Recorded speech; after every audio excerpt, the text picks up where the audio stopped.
warahmatullahi wabarakatuh. Waalaikumsalam warahmatullahi wabarakatuh.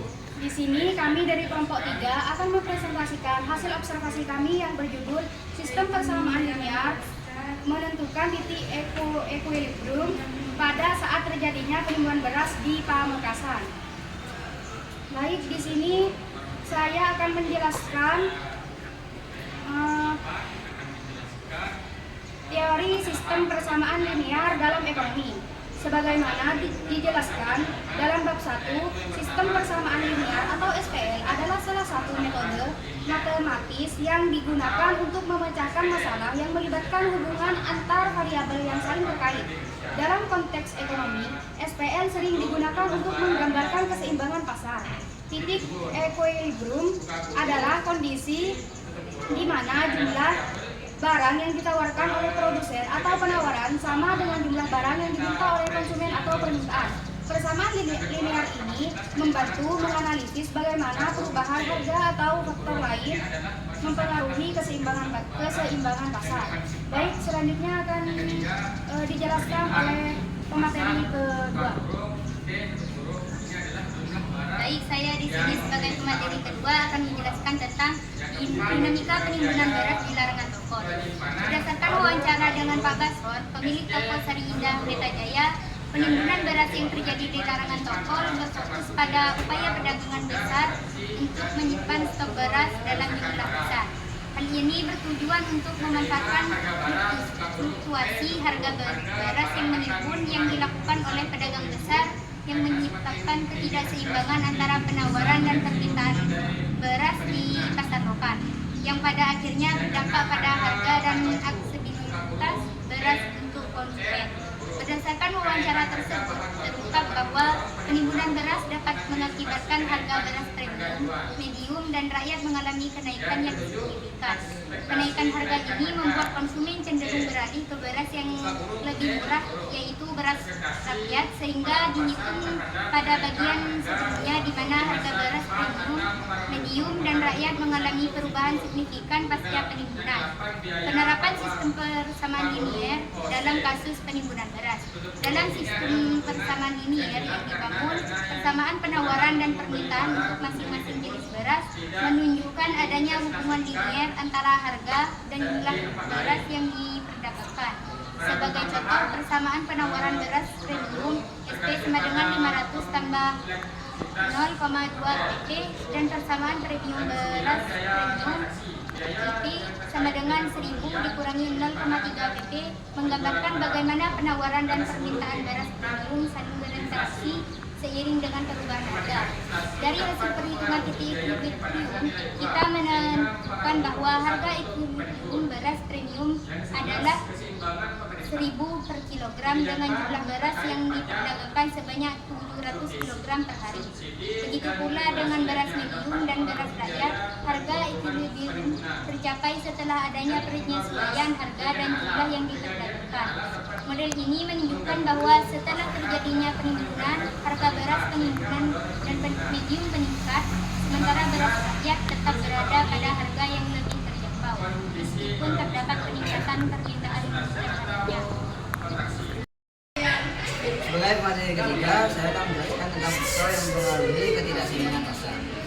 Berdasarkan data kuantitatif dan hasil wawancara yang kami lakukan, ada beberapa faktor yang mempengaruhi ketidakseimbangan harga pasar dalam kasus penimbunan beras di larangan Tokol.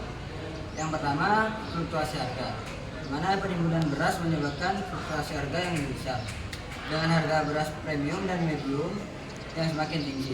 Hal ini menyebabkan konsumen beralih ke beras rakyat yang lebih murah, sehingga permintaan terhadap beras premium dan medium menurun. Yang kedua, permintaan pasar. Kenaikan harga beras premium dan medium menyebabkan turunnya jumlah permintaan. Sebaliknya, permintaan terhadap beras rakyat meningkat sebagai akibat dari harga yang lebih terjangkau.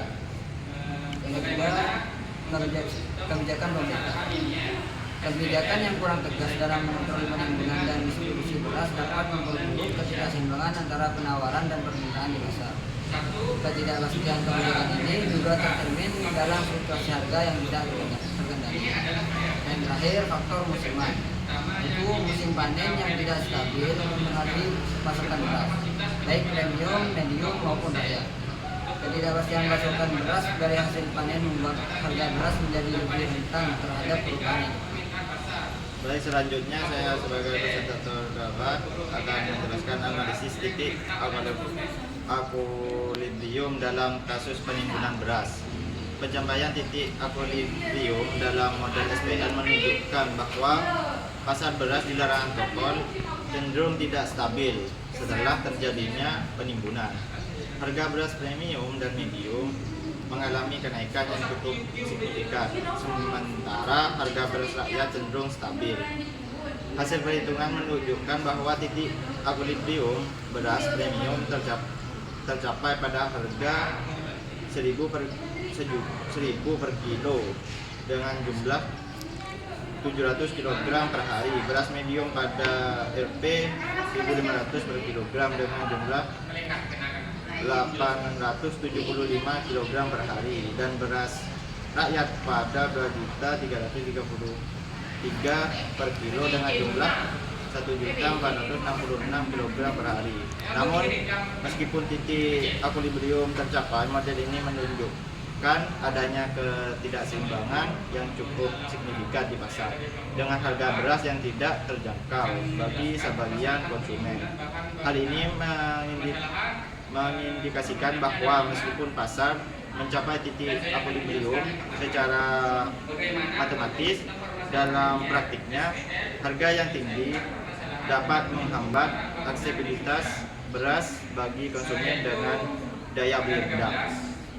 Kesimpulan dari analisis data, dari hasil analisis ini dapat disimpulkan bahwa penimbunan beras yang dilakukan oleh pedagang besar di larangan tokol mengarah pada ketidakkeseimbangan pasar yang cukup signifikan. Meskipun sistem persamaan linier memungkinkan kita untuk menghitung titik akuilibrium secara matematis, kenyataan di lapangan menunjukkan bahwa harga yang meningkat pasca penimbunan menyebabkan ketidakmampuan sebagian konsumen untuk membeli beras. Hal ini menunjukkan pentingnya mengelola stok dan distribusi yang lebih baik oleh pemerintah serta kebijakan yang lebih tegas untuk mengontrol penimbunan guna mencegah distorsi harga yang merugikan konsumen. Baik, presentasi. Sekian dari kelompok kami, kurang lebihnya mohon maaf. Wassalamualaikum warahmatullahi wabarakatuh. Waalaikumsalam.